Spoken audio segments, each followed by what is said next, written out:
Observons le grand philosophe René Descartes en train de déballer son dernier achat. Oh!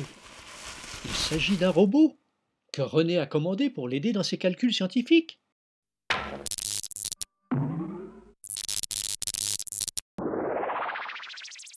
34 957 plus 78 764. On dirait que René a décidé de tester tout de suite son robot. 113 621.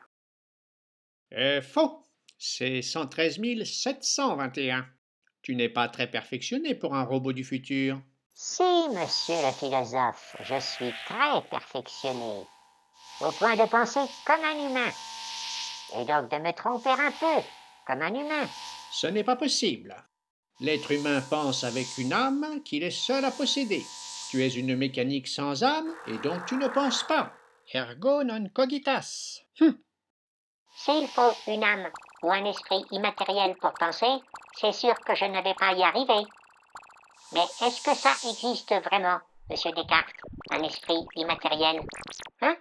Oups, ça ne commence pas très bien. Mais que se passe-t-il? Oh, mais c'est le grand mathématicien Alan Turing qui intervient.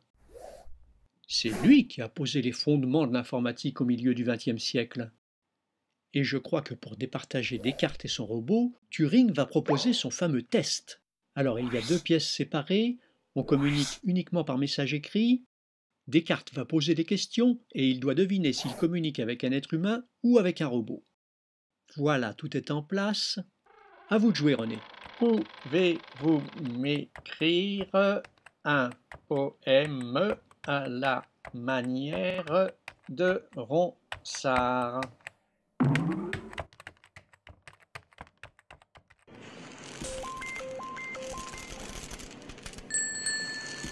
Désolé, ne comptez pas sur moi pour ça. Je n'ai jamais réussi à écrire de la poésie.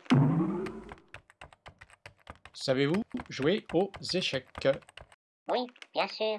J'ai mon roi en C8 et aucune autre pièce.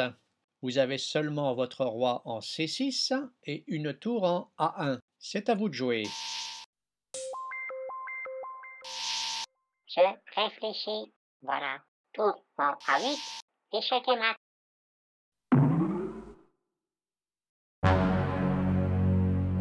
Pouvez-vous prouver que vous existez?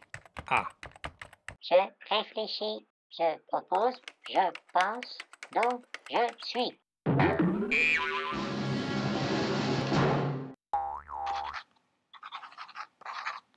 Alors, je suis un robot ou un être humain? Alors, Je sais pas, je peux pas trancher. il ne peut pas trancher. Ça veut dire que j'ai passé le test de Turing. Ça veut dire que je pense. Non, mon test ne peut pas vraiment dire si tu penses. C'est une question trop problématique. Mon test a permis seulement de dire que ta conversation n'est pas discernable de celle d'un être humain.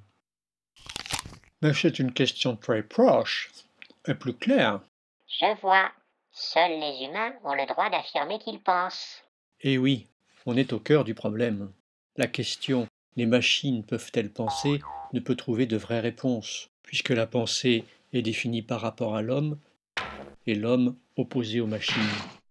Mais des questions plus concrètes et plus urgentes nous attendent, car aujourd'hui, les robots, les ordinateurs, les algorithmes sont omniprésents. Notre pensée et leur activité s'entremêlent en permanence.